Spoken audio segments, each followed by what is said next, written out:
All's good. So stream is started. Let's see if it comes up on. Let's see if Facebook wants to play this time. And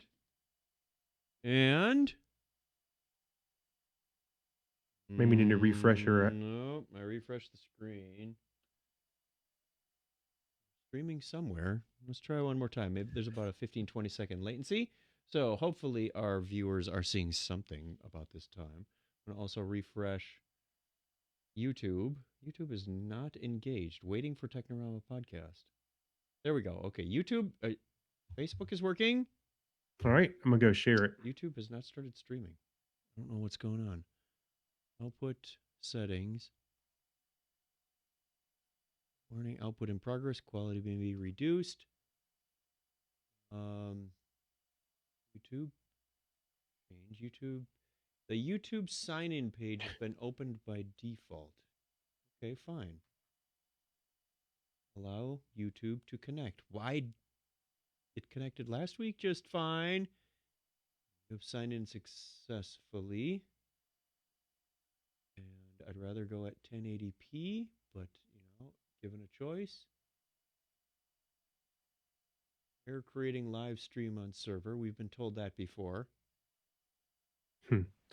So Kathy Spurgeon Luke already commented and said, "Oh look, you're on." What'd she say? "Oh look, you're on Facebook." We are on Facebook. Let me give this just a few more seconds to maybe it's streaming. YouTube is going to be a little persnickety tonight. So let me bring up the. So Facebook's cooperating, but yeah, this week is just a complete opposite of last week. Right. Okay, let's close that down. Audio. Okay, audio's still working. Put up our pre-show title. This is what happens when we don't get a video engineer. But at least I don't have to scoot over to the other desk and fix it. Oh, she's probably saying you're on Facebook because you were saying, "Are we on Facebook?" We are on Facebook. Okay, I'm going to bring that up. Thank you, Kathy. Do a quick share. And okay, you are now interacting as your profile. Share as me. Good. We'll not worry about YouTube chat over there. Okay. Sorry, YouTube. I wish there was a better way for Facebook to display our chat, so I wouldn't have to watch our video as well. I'm having to hide it behind another window. Well, I might be able to do that through Wirecast, but I don't know how you would do that. You know what? I expand our video so I can see the chat on the right side, and I hide the video behind our show notes, so I don't need to see it. I don't need to see us talking. I just need to know that we're talking. Next week, I'm going to go with Restream. See how that works. It's been working all right for the karaoke stuff. Okay, put on your mask. We're ready to go. Oh, I don't have it with me. Mine was in the wash. I put mine in the wash. You don't have another mask? Yes. You keep a mask in the studio? I got like 5 of them in my bag. Here you go. Oh, those tissue paper kind. There. Yeah, mine's around the headphones too. No, you're a little off center there, buddy. Ow! Yeah, it popped. There we go. Okay. Now we want to make I feel sure like we're safe for this podcast. What was the race on Insurrection where they're stretching the skin? Oh yeah, Ruafo. Here, how about a facelift there, Ruafo? Oh no. Yeah. Every time I said his name, I kept thinking of Ego.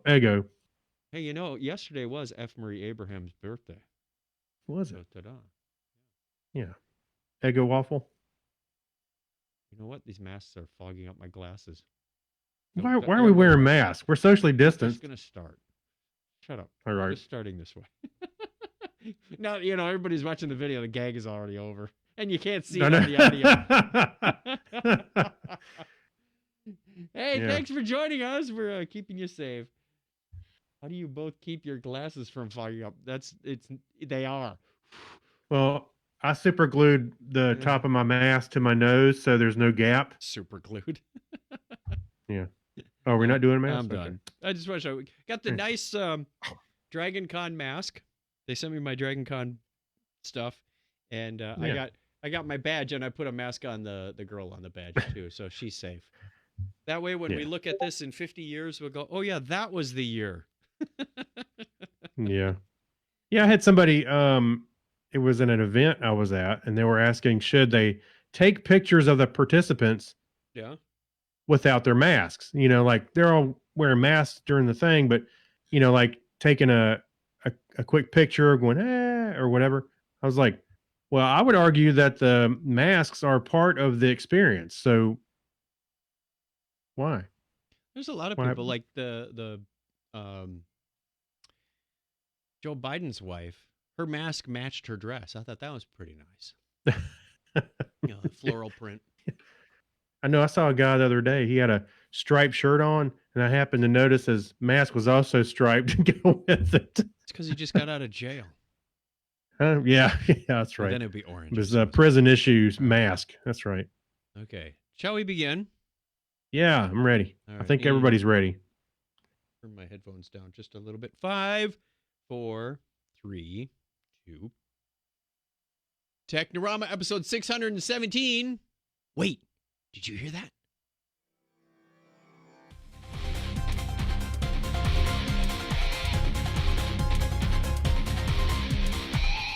Hello and welcome to Technorama. This is the show that takes a lighthearted look at tech, science, sci-fi, and all things geek. If you're joining it for the first time, thank you. Thank you for joining us. It's 617. We've been doing this for quite a number of years. And if you're rejoining us, thank you. Welcome back. My name is Chuck Tomasi from sunny Phoenix, Arizona. Joining me all the way across the country, which is why we don't need the masks because we're social distance. I'm in Phoenix. Joining me is Craig Stepp. How are you, Craig? I'm great. I'm better than great. I had the audio down, so it was a little weird to say. Did you hear that? The music was low. I know. That's right. What? What? We're getting a little meta there. Yeah. Accidental happenstance. No, I'm doing great. I'm gearing up for Halloween. Getting ready to start putting the stuff out in the yard for next week. Well, I was thinking, is there a point this year? Do you expect kids to come around and trick or treat? I expect it to be much lighter, but my parents usually come over for Halloween. We sit in the driveway and give out candy. I got to sit out there with a mask. I'm going to do it. I'm gonna give out some candy. Alrighty. I'll be prepared. How about that? You put the bowl at the end of the driveway with the candy in and carry a gun and say, 1 piece only. Yeah. Now I'm going to load it up and go and shoot it with them. Like an air cannon. Yeah. Here's your bag of Cheetos. Yeah. Boom. Hey, you want a t-shirt with that? Oh! Right in the gut. Come on, Batman. Yeah. Turn on a leaf blower and start throwing some I could put a roll of toilet paper in the leaf blower and TP the kids.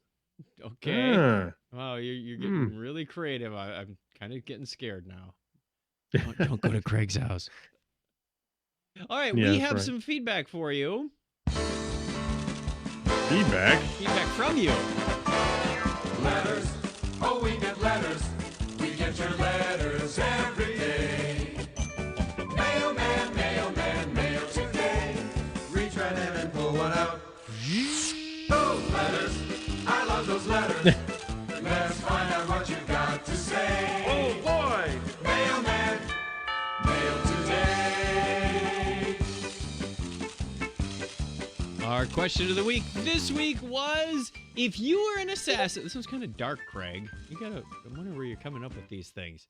If you were an assassin, what would your trademark be that tells people it was you who committed the crime? And my sister jumped right in and said, wine stains. Oh. The old wine killer. You at killed it again. Gorbachev. Eric Miller says, never forget what you learned in Ninja Code Camp. The other developers should never even know that you changed anything. Not sure how that came into Assassins, but okay, we'll go with that. Yeah. Melissa says, coffee grounds. Just sprinkle it around or just like on their face? But keeps the drug-sniffing dogs away. Oh, speaking of dogs, Mike says dog hair. Dog hair. My sister Suzette says, a card from the tarot, like the 10 of Swords. Ooh, the tarot killer. Nice. Gary Lindros is going economical. He just says, a paperclip. Hey, is it like just unfolded or just like a regular out of the box? You just throw it down. Jonathan Strickland's being a little too literal. He's just saying one of your business cards. Like that kind of Wait a gives minute. it away. One of his or yours? One of your business. Well, that's kind of what Brian Brown said. He said I'd leave hair clippings from you and Craig. You get back from the lab. Thanks, Hey, man. the DNA matches these two guys that do a podcast, right? Clinton says an empty Dunkin' cup. So apparently he's going to Dunkin'. Then, well, don't leave the coffee. Never leave the coffee. Yeah. Michael Slobodnik says nothing. I'd use frozen icicles so they'd melt away, leaving no evidence. Mwah-ha-ha. Hey, we saw that on Mythbusters. That doesn't work. Christine Ann Hardy says pink feathers. Okay. Mike Wills says a small chunk of wire. Trampus says a Hallmark card for when you care to send the very best, or a Hallmark Christmas ornament. Jack Mangan says AOL mailer CDs.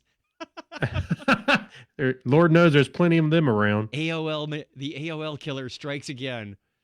How do you know? Yeah. How do you know it's not a copycat? I wonder what their budget was on those things back in the day. You know, that wasn't cheap. Well, even though they printed a bunch of them. Internet wasn't cheap either. We have some from another page. Did you post this too? I did. So our Technorama page, John Miller Jr. said pixie sticks. Nice. Yeah. John Kratzer says a business card showing pi R2 equals Apple. CJ says a trails of glitter. Trails of glitter. Hey, wait. No, that would make it too easy for them to track you down. Yeah, because you can't ever escape the glitter. All right, read Sweet Steve's long list. Oh, wait a minute. John, a guy I used to work with, John Littlepage, a dirty diaper. You? Yeah. Okay, you can read his reply if you go to our Technorama Facebook page. I'm not going to read it over the air. It's not family friendly. Yeah. What's that? John Littlepage's reply. Oh, yeah. So Sweet Steve says, I would only target victims named Roy. Then I would leave a classic Kilroy was here graffiti tag above his body, but I would write Kilroy was here. If I got caught, my defense would be Technorama made me wait. What made me do it? No. Not that I have anything against anyone named Roy, other than their name happens to be happens to work with my narrative. Okay, yeah. The Kilroy Killer. Very nice. Thank you, everybody. We'll have another question for you at the end of the show, and put that on social media next weekend for more Grits and Shins. Oh, by the way, I had a animated GIF on my post. It was some origami. So We had a lot of animated GIFs on this one. The pixie sticks and everything. Let's do the history thing, because there's some good laughs in here. I think it was almost like we picked them for the hard names. On this day in history for October 28, 2020, this is the 302 day of the year. In the Gregorian calendar, there are just 64, or if you're in hex, that would be, what, 40 hex days left. Yeah. Count in hex, you get fewer days. It was on this date in 1492 that Christopher Columbus landed in Cuba on his first voyage to the New World. And it was also 384 years ago today that the Massachusetts Bay Colony voted to establish a theological college that would later become Harvard University. Harvard. Say it, Harvard. 294 years ago today, the novel Gulliver's Travels was published. And also on October 28th, 1886, President Cleveland dedicated the Statue of Liberty. It wasn't in Cleveland. No, it was not. On October 28, 1942, the Alaskan Highway first connected Alaska to the North American Railway Network at Dawson Creek in Canada. By the way, I was trying to come up with a quick saying it wasn't the president of Cleveland. It was President Cleveland. Anyway. I got it. Move on. All right. So it was also on this date in 1948 that Paul Mueller was awarded the Nobel Prize in physiology or medicine for his discovery of the incidental Insecticidal. properties of DDT. Thank you. Oh boy, Paul Muller. For DDT, I think. You've caused no end of environmental pain. Yeah, That those same poor date bugs. in 1950. No, it got into the food chain. It was like lead, man. It was killing bald eagles. Even though bald Is eagles. that the stuff that they were spraying in the and they'd in spray streets, and I would go running? Yeah. The kids would. Yeah. Uh-huh. Yeah, good stuff. Yeah. Same date in 1956, Elvis Presley received a polio vaccine on national TV. And on October 28th, 1971, Prospero became the only British satellite to be launched by a British rocket. Wasn't he one of the X-Men or something? Yeah, Prospero. He was the cousin of one of them. I don't know. He was a financial genius. I'm Prospero. Yeah. I'm good at He was banking. cousin of Magneto. It was on this date in 2009 that NASA successfully launched the Ares IX mission. That is not supposed to be the Roman numeral 9. It has a dash in it. The only rocket launch for its short-lived Constellation program. And also on today in 2014, I don't know where I got 19 from, a rocket carrying NASA's Cygnus CRS Orb-3 resupply mission to the International Space Station exploded seconds after taking off the Mid-Atlantic Regional Spaceport in Virginia. Oh, bad times. Mm-hmm. Happy birthday goes on. I happened to read about that, and I forgot about that. Here come the names, and there is something in here that ties back to Elvis in a little bit. Happy birthday goes out on this date to French mathematician and engineer Antoine Desparceaux, born on this date in 1703. Okay, I'm not going to even pretend. Ignacy Shizmarmonti, since Martnani, I don't know. Croatian priest, mathematician, astronomer, and explorer, was born on the same date in 1718. We just call him Iggy. Yeah, that's right. Pretty much.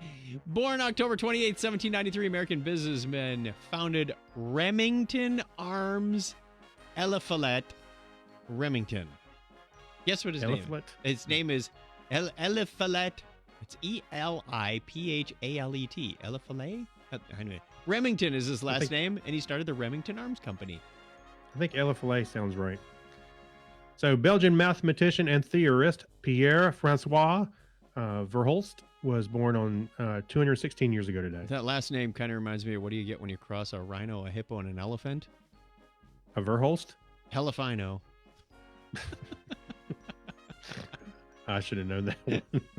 Wilhelm Andersen, the Belarusian Estonian astrophysicist and astronomer, was born 140 years ago today.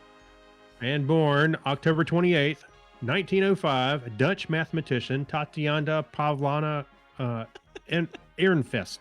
I love the Ehrenfest. Every year we go. Never mind. Yeah, Ehrenfest. It's where they have the balloons and you ride them. And yeah.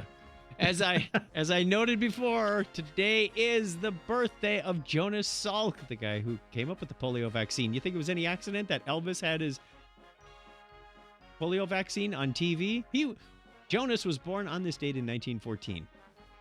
And also born on the same date in 1955, American businessman and philanthropist, co-founded Microsoft, Mr. William Bill Gates. He's only 65. He seems older than that, doesn't he? Yeah, he does. American computer science and mathematician Landon Kurt Knoll was born on this date in 1960. And also turning 53 today is American video game designer, co-founded id Software, John Romero. And American computer scientist Jawed Karim is 41 today. Our listener birthdays include, in the last 30 seconds, October 28th, Dylan Licata from San Antonio. 29th is Big Jim Clark, Megapodtastic. Wolf Geek on the 30th. November 1st is Amber Elstad. Hey, she gets a special ding. Mark McCoy on the 2nd and Ken Pace on the 3rd. That's the way it was on this day in history for October 28th, 2020. If you want to get your birthday on the birthday calendar, you can go to the URL that you see there on the screen. Or, of course, if you're listening to this, that doesn't do you any good. You have to go to chuckchat.com/birthday or chuckchat.com/wiki. Get your name on there. We'll give you a shout out at the appropriate time of year. We also have people that have put their wives on there, their girlfriends, their boyfriends, their girl boyfriends, Just dates in their general. kids. Just things they need to be reminded of because they're listening to Technorama 6 months later and go, "Oh, I forgot a birthday." Oh, that's when the coffee pot was created. That's the history segment, not the birthday. Oh, that's part. right. Well, Yeah. Go over and get your birthdays on there. Oh, that's when my son was created. How about that? All right. Yes, that would work. Random. This is a bad news one, so let's do a random bad news. Bad news, nobody. Would you like to start? Sure. So NASA collected some. I'm sorry, the article's coming up as a. NASA collected some asteroid dust, but it's leaking on its return journey. Bad news. So, yeah, sort of bad news. In case you missed the news, NASA pulled off a pretty complicated maneuver. It collected dust from asteroid Bennu, which we've been talking about it ad nauseum, for a while. Every once in a while, this story keeps popping up. It's a rock speeding through space at some 200 million miles from Earth. In fact, NASA's Osiris Rex, Osiris Rex. That sounds like somebody that should be in the Marvel movies. SpaceX did the job so well that an issue has cropped up since the collection on this last Tuesday. Some of the sample is leaking into space because the lid was jammed open by the large amounts of material. So the big concern now is that particles are escaping because they're almost the victim of our own success, said Dante Lorata, Osiris Rex, principal investigator at the University of Arizona in Tucson, said large particles left the flap open. Particles are diffusing into space. They aren't moving very fast, but nonetheless, it is valuable scientific material. So 4 years after it launched, the spacecraft retrieved a tiny bit of Bennu. You can wipe that off your foot, if you get some on your, never mind, on Tuesday in a process that took 16 seconds. So NASA had to shift plans because of the leak. The agency is intending to have the collection device stored in its return capsule as soon as Tuesday, opting to skip a step in which the sample would be measured.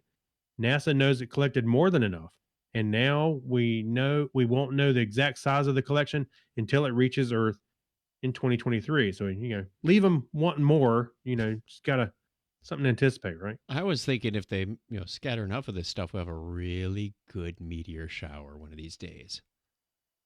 I don't think it's that big of a sample. Doesn't take much. Grains of sand, man, is what you see in most meteorites. Well, that's true, but hopefully they can kind of contain most of it and keep it, hold it. It's like, what it reminds me of is getting out of the car with some fast food or something, and you're trying to hold, the bag and the drinks and everything, and make sure it gets in the house without spilling anything. and the bag is slowly tearing. Huh? The bag is slowly tearing. Yeah, you're like, I got to get it in the house. Set it on the table quick. Yeah. All right, we have another one from the Los Angeles Times. Let's see if we can find this one. Not that one. Not that one. Looks like I'm going to be reading this right. Oh, there it is. We didn't reorder these properly, Craig. Okay, now there's a little link that says web view right there. You just click it. Takes you right to it. What? Where? Oh, that one. That takes us to ours. Isn't that going to open another window that I already have open? Just a tab. Yes. Now I'll have and it asked me to sign in. That didn't work. We're going to work on our You're process. supposed to sign in first. That's all right. I am signed in. I'm looking at it in another window. Oh, that's fine. But we'll work on it. We're trying something new, sorry. people. Apologies for the operational details. Like power and water, the internet has been shown by the pandemic to be a necessity for households. It's time for it to be regulated as a utility, says the Los Angeles Times. After months of being stuck at home, many Americans know full well that there are 3 things they can't live without. 2 of them are power and water. The third, I'm sure, will be obvious to all: internet access. Imagine this prolonged ordeal without being able to work or attend school from home, without email, without being able to shop online, without streaming video or music. Oh, the humanity. Well, manatees. Huge manatees. What Yeah. do they have to do with the pandemic? Right. The few times my home has lost power and or internet access since the pandemic began, including just this week, it felt like life came to a crashing halt. The harsh reality of isolation became impossible to ignore. Quote, "We're looking at something that has truly become a necessity for survival," says Lisa Gilbert, Executive Vice President of the advocacy group Public Citizen. "It's critical to the functioning of society. For that reason," she told me, "treating the internet like electricity or water is the way we need to think about it, which is to say the internet has grown into utility and internet access should be regulated as such. I heard as much from a number of experts in the field. If it wasn't clear before, it's now crystal clear that internet access is necessary to survive in the contemporary world, similar to electricity," says Catherine Powell, a law professor at Fordham University who focuses on digital rights and civil liberties. Susan Aronson, director of Digital Trade and Data Governance Hub at George Washington University, went so far as to say affordable high-speed internet access, quote, "is a service that government should provide." Does government provide us with the power and water too? No, they don't.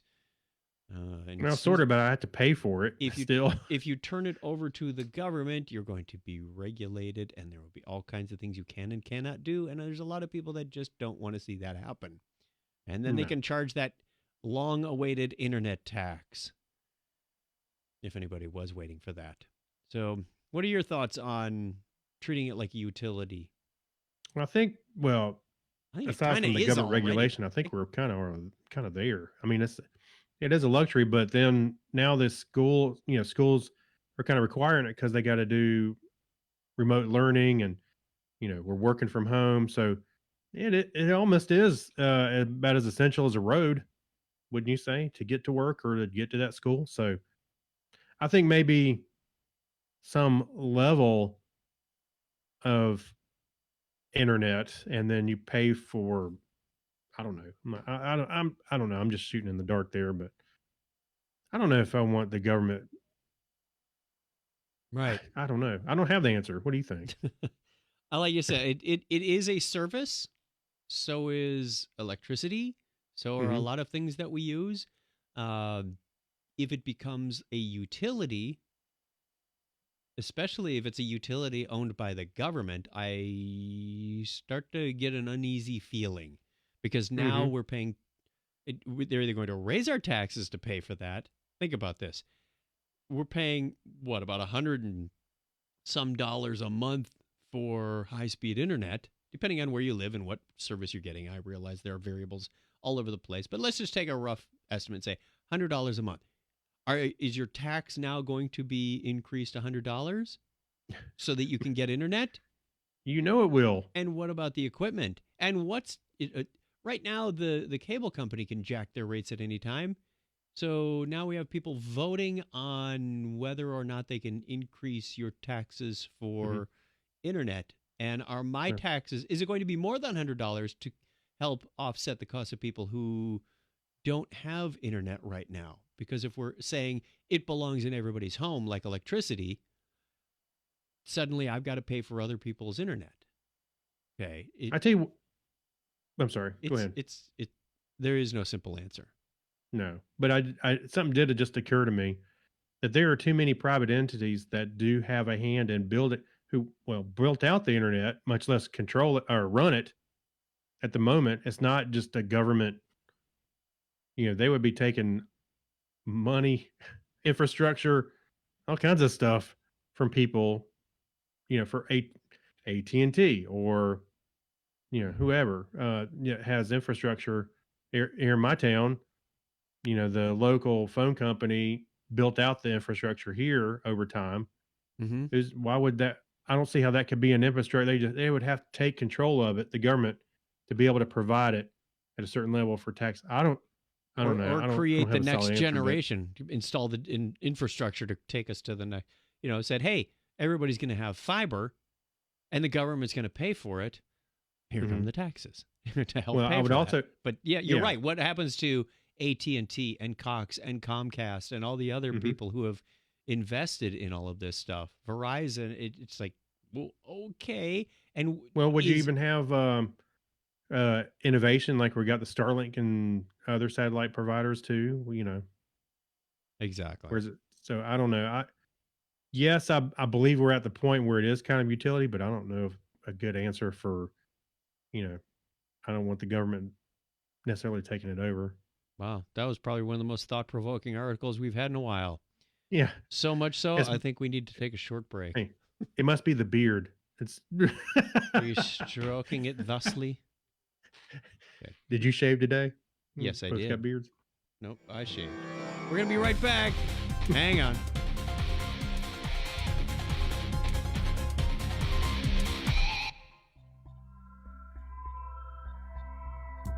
Take a fact-based journey through the cosmos with Astronomy Cast. Join me, Dr. Pamela Gay, and my co-host Fraser Kane, publisher of Universe Today, as we discuss not just what we know, but how we know it. Topics range from dark matter to why Pluto isn't a planet. Get your episodes today at astronomycast.com or look for us in iTunes. Hey, this is Colin Ferguson from Sci-Fi Zuriga. I play Sheriff Jack Carter. And now back to Chuck and Craig on Technorama.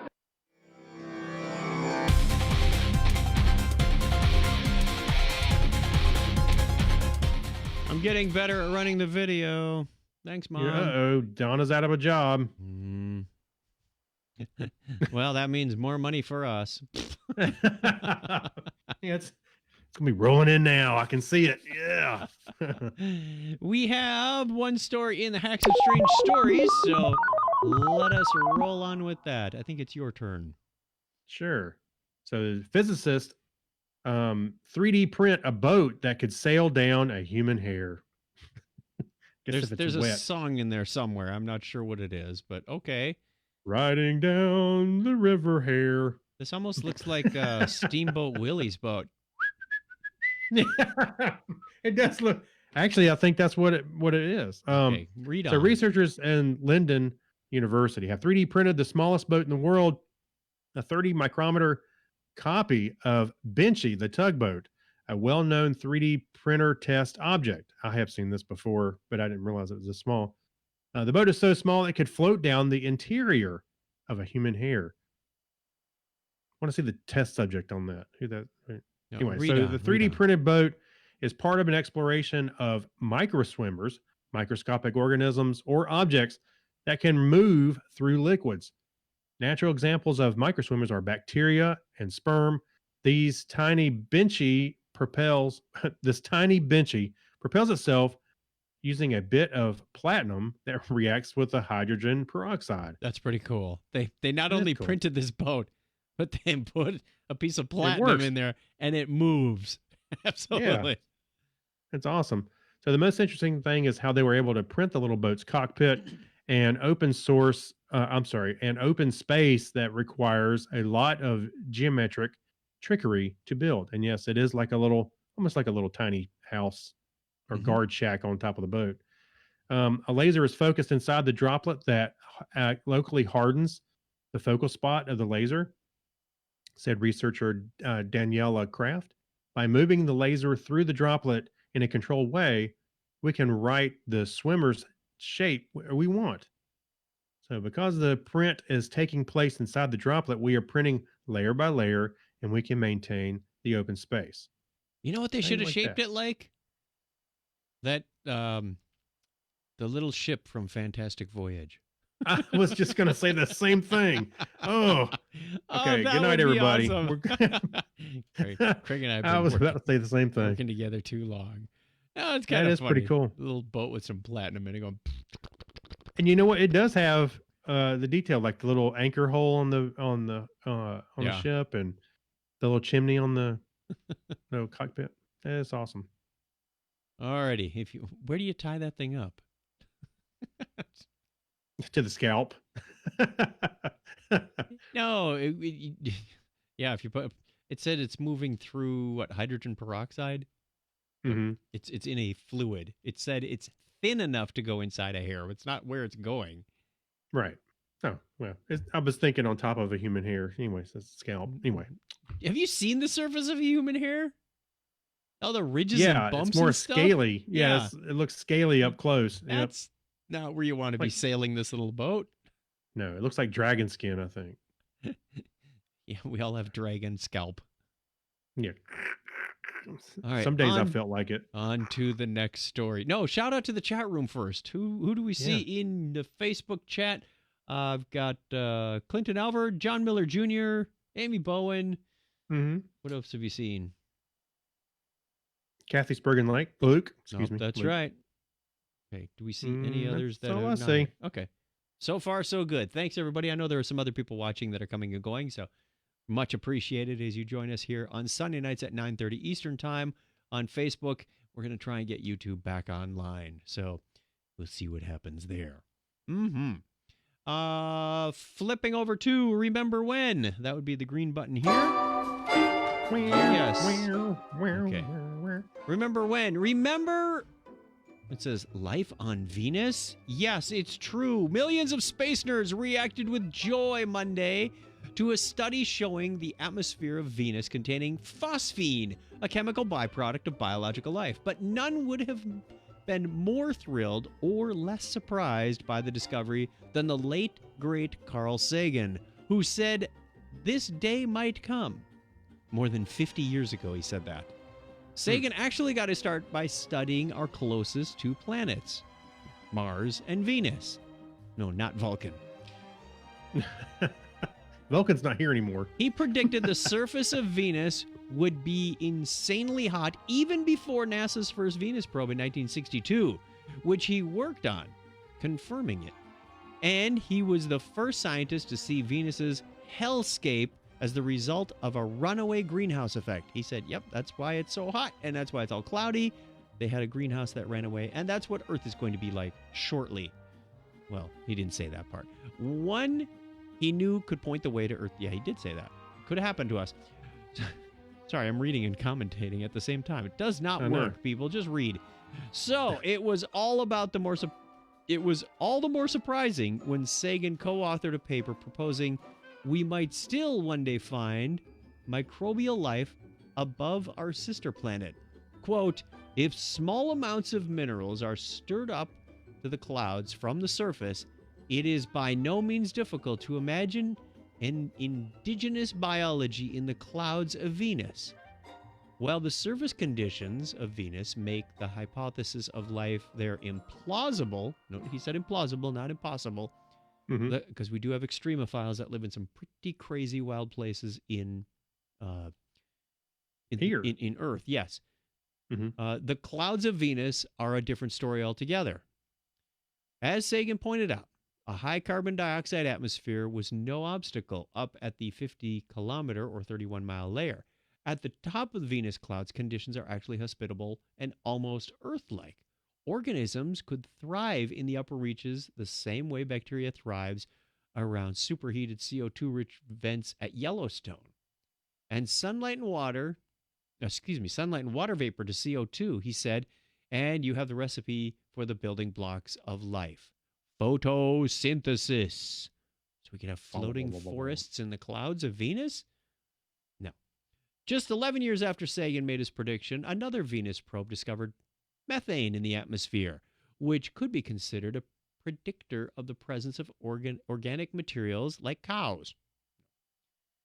Scientists like cows on Venus? Yes, that's where all the methane comes from. And that's Is that what he's saying? That's why they had runaway greenhouse gases. Too many cow farts. That's what I'm hearing from Sagan here. Yep. Scientists like Sagan were cautious about the discovery. No one could prove methane meant life beyond a reasonable doubt. So, as you might expect, the Venus community, well, not the community on Venus, the Earth community about Venus. The Venus community was abuzz with excitement over the phosphine discovery Monday. Not least... Venus community. I'm sorry, that's funny thought. How an elephant got in my pajamas, I'll never know.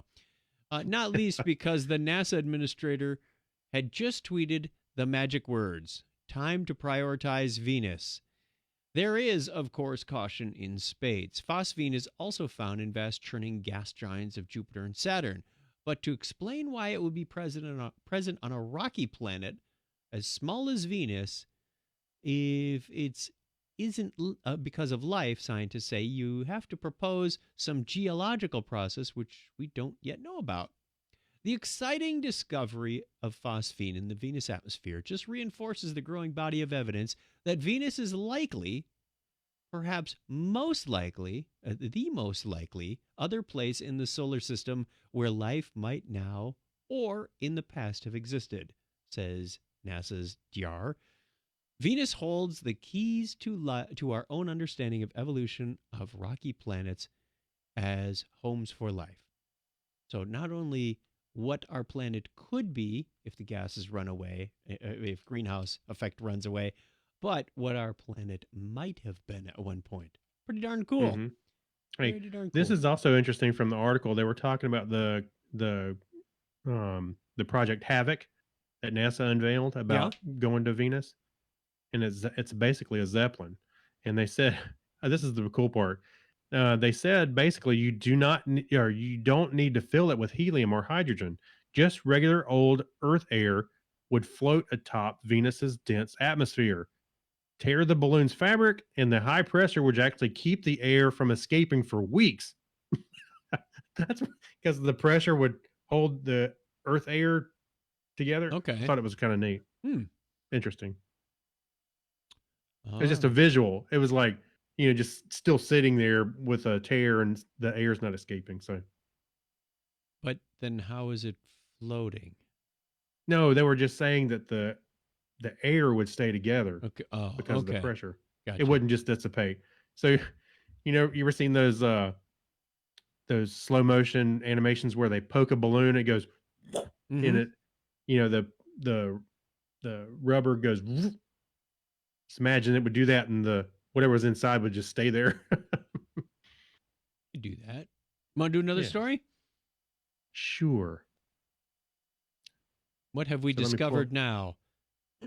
Well, we discovered that a human toddler and a mammoth crossed paths in ancient New Mexico.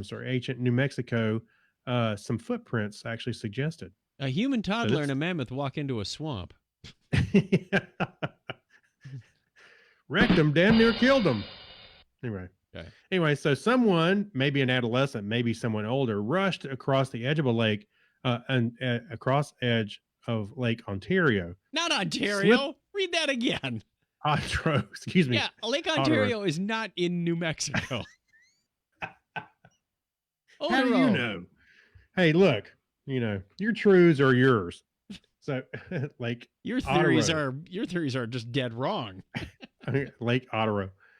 Slipping as they walked, but moving steadily ahead. Evidence suggests that the person was carrying a child, approximately 3 years old. I don't know how they get all this. Setting the child down for a moment in at least 3 separate places along the journey before continuing. Wow, that's some Sherlock stuff right there. See that? When you see the image of the footprints, you'll get it. Right. Yeah. So, anyway, while this person was gone, an enormous proboscidean, a Columbian mammoth, or a mastodon lumbered across the path, stepping on a couple of the footprints. In fact, potentially 3 proboscideans. Mammoths. Yes, mammoths. I'm going to search and replace and put mammoths in here. Moved across the landscape, cutting across the tracks left by the human.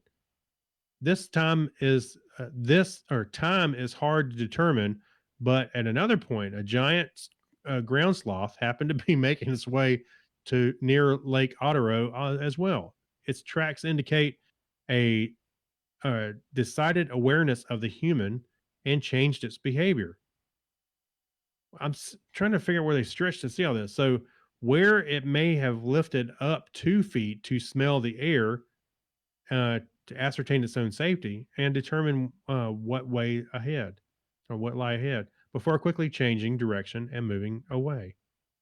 The same person, or perhaps a different person, walked back to the initial trackway at some point later, but the footprints indicate that they were no longer carrying something. I guess they fed it to the kid to get away. Fed the kid to the sloth. The sloth doesn't get to eat the kid. Yeah. Or perhaps the child was left behind. These scenes are described in a remarkable paper published earlier this month in the quaternary science reviews, and they interpret actions taken by humans and other animals that lived in what is now New Mexico and at least 10,000 years ago. Today, that area is White Sands National Park. That's pretty cool. So there's some pictures on the screen if you want to take a look at them with the various footprints. And you can see there's big footprints, and then there's some big humanoid footprints, then little footprints. So, yeah, when they said they put this kid down a couple of times while they were walking, you know how kids are. It's like, uppy, mommy, uppy. They also said that the mammoth footprints, later on in the article, they said, it's not inconceivable that little kids like to play in puddles. They do today, they did back then. So they're making all these footprints as they were romping around in this kind of wet area, because it used to be much wetter than it is today at White Sands. And mammoths were also there, probably getting some drinking water. And giant sloths were there, because we used to have giant sloths in North America. And occasionally these giant sloths would be walking along, and then they'd get up, like you said, get up on their back legs, take a sniff around, and then get back down. So you can tell a lot from the footprints. It's pretty darn amazing what these pictures show. And just to be captured for all time, for 10,000 years, you don't think about that when you leave behind some footprints when you're walking around outside. Go, gee, I wonder if these will be around in 10,000 years for somebody to look at. That's pretty amazing. I wonder, there had to be a remote area where nobody's really going through, because I would imagine it would get run over or walked over or something, but between then and now, for crying out loud. Oh, But yeah, wow. White Sands is pretty remote right now. Yeah. That's interesting. And I'm still curious, and maybe I should read the whole article, but I didn't read the whole It entire goes thing. on. It's a a long link. article. We're not going to read the whole It's article. a long article, but just to figure out how they can surmise that all these things happened within a certain timeline. So it looks like that they happen within a day, or, enough for the sloth to go, huh? Start sniffing around. Well, you think about it, when you're in a muddy area, it doesn't stay muddy forever. No. It's muddy for generally, unless it's a swampy area to begin with and has natural water percolating up. It rains, the water softens up, you leave your footprints, the rain and the ground dry up, and often something else comes blowing in to cover them up. So they're now preserved. If it's a muddy area, kind of like when we go hiking in Michigan's Upper Peninsula, if you're walking alongside this headwaters to what will become a creek and a river, the headwaters are often mucky, marshy. But if it freezes overnight, you've got frozen footprints, and who knows what's going to happen after that. I mean, you could have it could have happened right before some volcanic event, and the ash cloud covered them up. Or there's lots of ways that these things can get preserved, but they have to be just the right conditions at just the right time. So it is pretty amazing. Sure. Or they pour the cement, and then you put your handprints in them and you sign them. Right. Gronk was here. Yeah, Gronk was here. Hey, Gronk. Motion picture star Gronk. Okay. Anyway. Look at this picture of a caveman drawing a picture of a caveman. Oh, it's a selfie. Caveman selfie. Earliest known selfie. Let's move on to our patrons. We love our patrons, and you can be one of them if you go over to, where is my Patreon thing? There it is.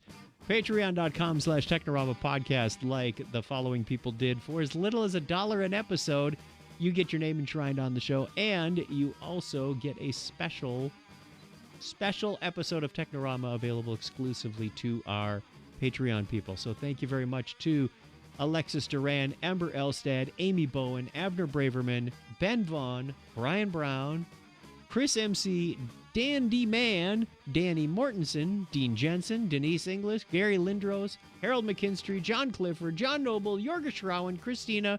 One of these days I'm going to try and make this through on one breath. You think that's possible? I challenge you. Kyle Nishioka, we'll try it next time.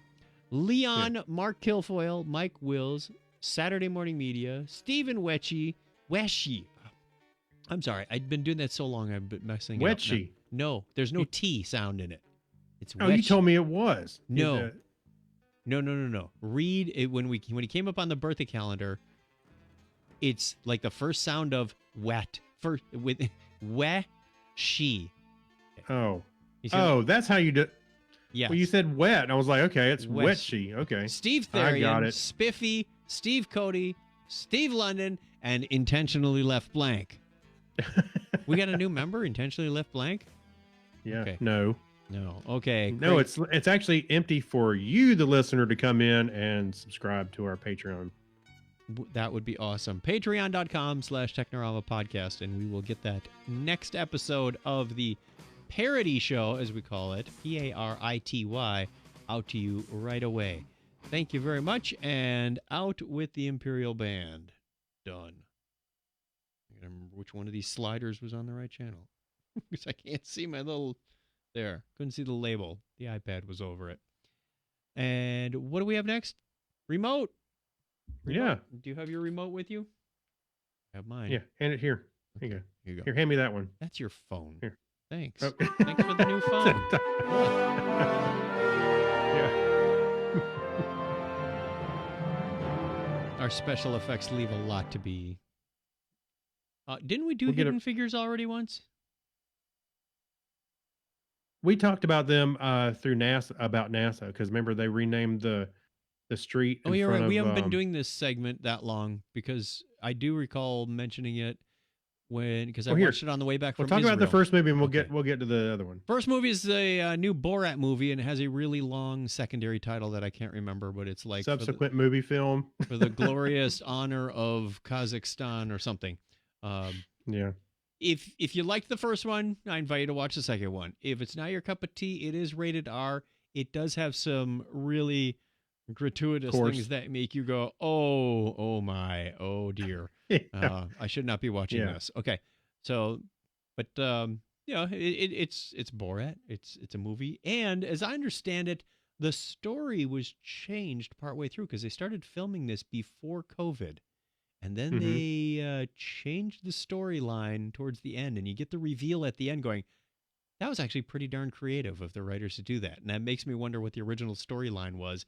Probably maybe not as funny if they didn't have this as a punchline. So I'm not going to ruin it for you. If you want to go see it, it's pretty funny. It just came out a few days ago. So we watched it with Lisa and Grantis because they introduced us to Borat. It was the first movie came out in 2006. And he starts out by, hey, I'm going to America. And he gets to America, and everybody recognizes him from the first movie. Wait a minute. I like it when he says, I'm going to America, and everybody's shooing him off. Oh, yeah, he was booted out of the country. He is not a rock star over there at the beginning of the movie. What did you think of it? I thought it was pretty darn funny. I thought it was funny too. Yeah. I enjoyed the first one, and it felt awkward watching it. But then after I was done, I went, I actually enjoyed that. And I did the same thing here. I was like, that was really awkward, but I enjoyed it. He does have those moments where he puts himself into a difficult situation, kind of like in the first movie when he went to Texas and he started singing, the national anthem of Kazakhstan to our tune, and he got booed at. Yeah. But Sacha Cohen... Oh, what's his last name? Baron Cohen. Yeah, Sacha Baron Cohen. He really knows how to work people. It's pretty darn funny because a lot of these people, like the first movie, they were completely unaware of who they were dealing with and what it was about. So we got really good candid moments in this one. I will give credit. I don't remember her name. Yeah. Huh? The lady who was babysitting or the girl? The daughter. The daughter. Oh, she did a marvelous job. Maria Bakalova. Yeah, was she from Bakalova? Bakalova. She was. Where was she from? She was from not Bosnia. I can't remember. She was from an Eastern Bloc country. Yeah, I was just looking at her. I was trying to pull it up. Anyway, she did a fantastic job too, almost as good as he did. I would argue she did better. I mean, hey, by the way, there's one scene. It's in the trailer where he's in the truck. Yeah. He gets pulled over and she's on the top of the truck. Remember that scene? I think that got pulled from and he told the cop only men and bears are allowed in the truck. I think that got pulled from the movie. She was it was in the movie. They got pulled over. I don't remember. It was in the them getting pulled trailer. over. Was it? Yeah, it was Anyway, in the, I no, yeah, watched. no, not everything in the trailer got into the movie. You're That right. was what. No, you're right. Grant just noted that too. He said, "I wasn't. They missed. They pulled right at like at the beginning of the movie. He says they just pulled an entire scene." Yeah. Well, that scene that was in the trailer, I happened to see an article where the police had released the body cam footage from that, and they kind of figured out that it had what was going on after a little bit, but they weren't familiar with Borat, or the character. Right. So at least one of them wasn't so much, and then they figured it out, and then they were both like, "Where is the camera?" And they were looking for where the camera was at. Oh, that was kind of funny. That was pretty good. All right, let's talk about your movie, Hidden Figures. I think we've mentioned this before because I remember watching it on the way back from Israel in 2019. We may have talked about it a little bit, but I watched, and I put down here that it's on Disney Plus, because it is on Disney Plus for this month, I guess, and well, at least this month. I happened to see it, and I'm like, oh yeah, I've been meaning to watch that, so I watched it. I know I'm aware of the story because we talked about them being honored at NASA by renaming the road out in front of the is it a Katherine Johnson building for NASA. But watching this movie, I was like, I don't know how I didn't know about any of these women that really propelled things forward and their talents. And I was watching it, and I had to look some stuff up, but of course, all of this in the movie was basically historically accurate, except for the time. They kind of compressed it all down.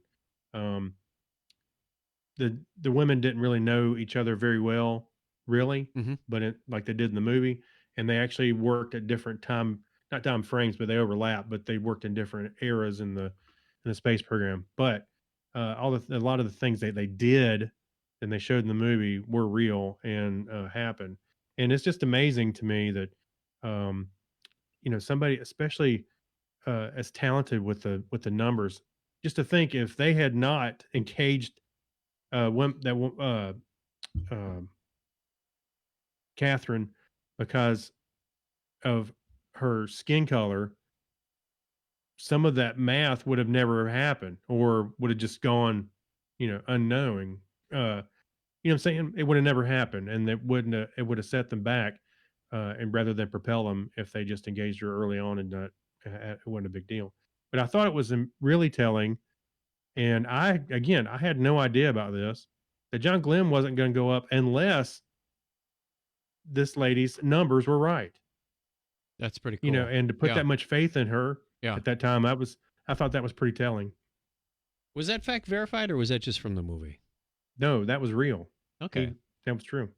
Unless her numbers didn't line up, he wasn't going to go. There's a lot of stories like that throughout history. You think about a lot of astronomers doing their calculations. Those were done by women, unsung heroes. You think about the code breakers in World War II. A lot of those were women, unsung heroes.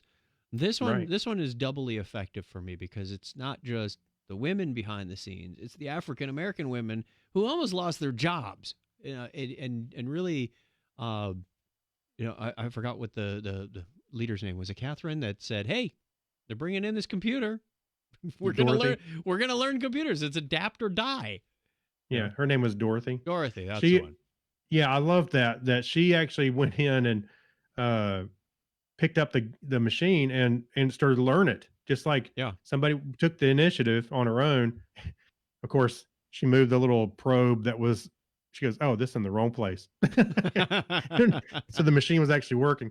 But then she taught everybody else Fortran to get them all up to speed. And I was like, wow, that really tells, that's pretty telling that they would take the initiative. Not only that, but then she would pass it on, trying to bring everybody up with her, which was great.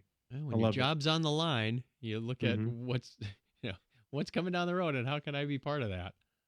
Well, I mean, I wouldn't say that I was in their situation as far as obviously the race and things, that the other pressures that they've had because of that. But I've been in those kind of situations where I got to learn this and move on. So in that respect, I could relate to it, and I thought it was awesome that she was doing that, and then bringing up everybody with her, and that was it was a moment that really got to me, believe it or not. All right, we do have one sad note. Hate to end on a sad note, but we're going to move on to the Geek Library. Oh, are we going to rate our shows? Are we still going to rate them? I would give these both awesome rating. I don't know, two awesomes up. I don't know. I give the Borat one, maybe a 7.5 or an 8. It was a bit crude. I mean, it's not for everybody. If you like the old one, you like the new one. I liked the first one because of its originality. So not that this one was a riding on the coattails of that character, but the new actress, she brought in a new flavor for it. So I liked it pretty well. I'd say I'll give it an 8. The Hidden Figures. I'm going to go with like a straight up 10. I loved that movie. I love the story it told. I love the way it was portrayed. That one, high figures in my book. How about you? Right. By the way, one more, you're right. And another chilling moment, not chilling, but I don't know if that's the right word. When she was explaining how she had to go to the bathroom, she's soaking wet, and she explained how she had to go to the bathroom. That whole moment went from he thought he knew what he's talking about, and all of a sudden he was realizing that he was wrong. And then they did such a great job with that. I felt awkward, like I was watching it, like it was. Where she had to go like outside to the next building to. Yeah, she's soaking wet and had to go to the bathroom somewhere else in another building. And then when he thinks that he's busting her for goofing off or not being, doing what she supposed to come up with that answer, and you go, oh, I'm the jackass. Yeah, I mean, she throws the inequity back in his face, going, "Look, if you want me to." And I had that awkward feeling, like, oh, you're kind of watching it, and you go, oh, yep, that's not good. All right, let's do the Geek Library, and then I think we are out of here soon.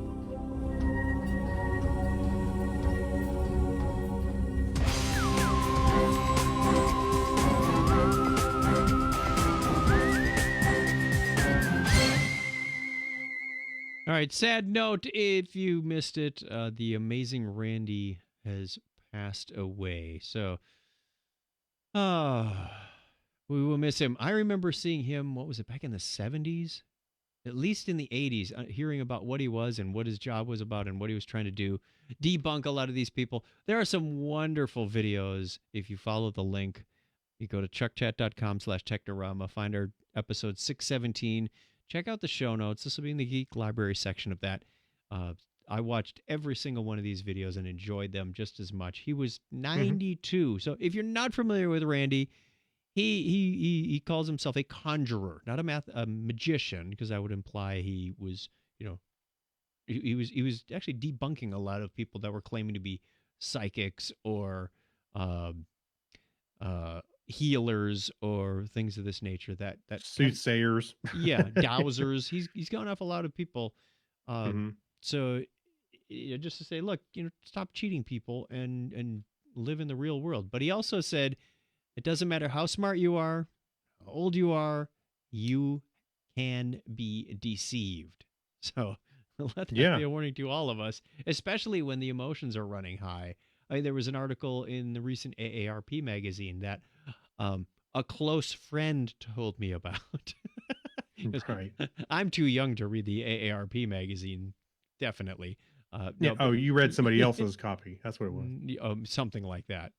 No, hey, I'm gonna tell you. Well, hang on, let me finish. The woman was saying that when COVID was first firing up, toilet paper was hard to get, and there was an ad on Facebook for masks, and because of the emotional connection to, oh my gosh, I need masks, and I don't know if I'll be able to get. She sent her money off and never got any masks. So scams are out there, especially in more trying times like we have now. So be extra alert. Yeah. Well, as far as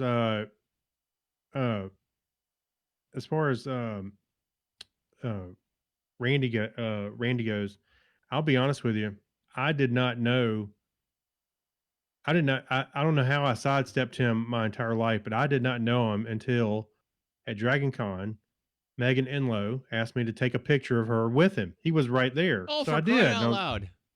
So she was like, "Can you believe he's right there?" I was like, "Sure." I'll be honest with you, I had no idea. And I watched the Tonight Show and stuff like that. I'm surprised I didn't know who James Randi was.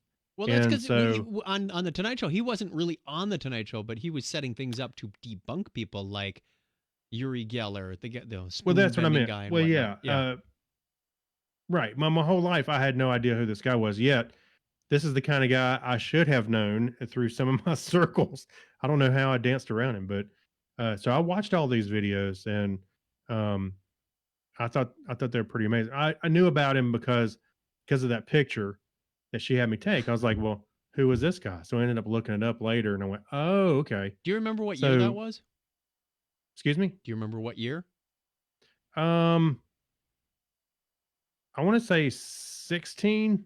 I have to go look at my Oh, photos. fairly but, recently. Okay, I thought it was one of our earlier years, like 10 one or of her 11. But it was the I think it was the last year that Megan came to okay. DragonCon.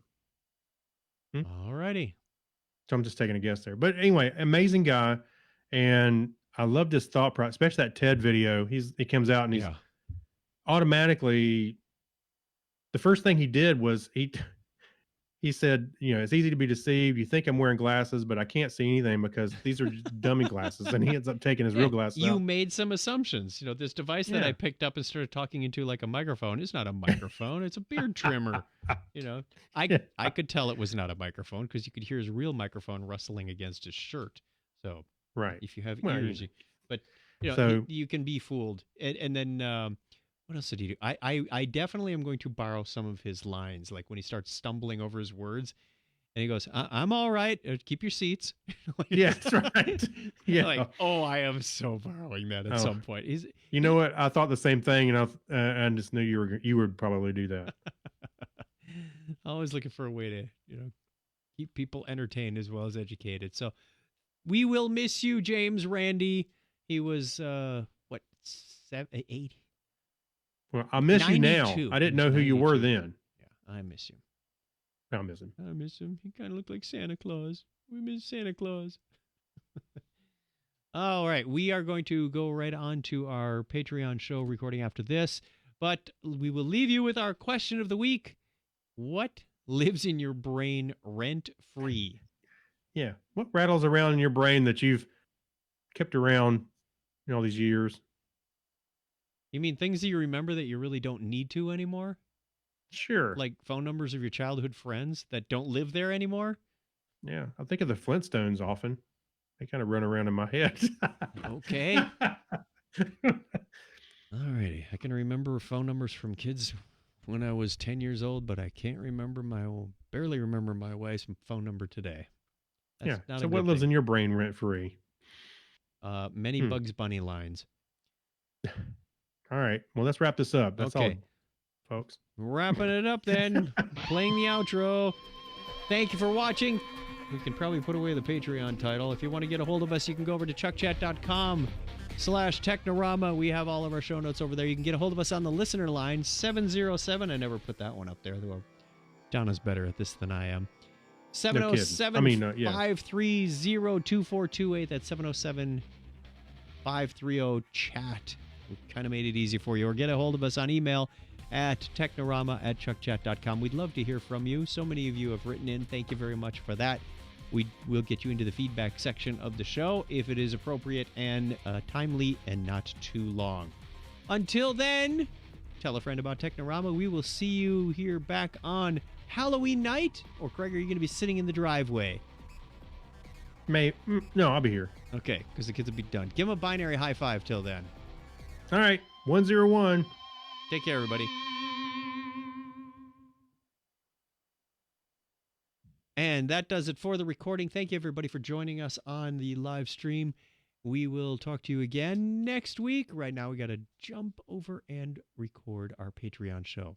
Till then, everybody be safe, take care, be kind to each other, and we'll see you again real soon. Thanks.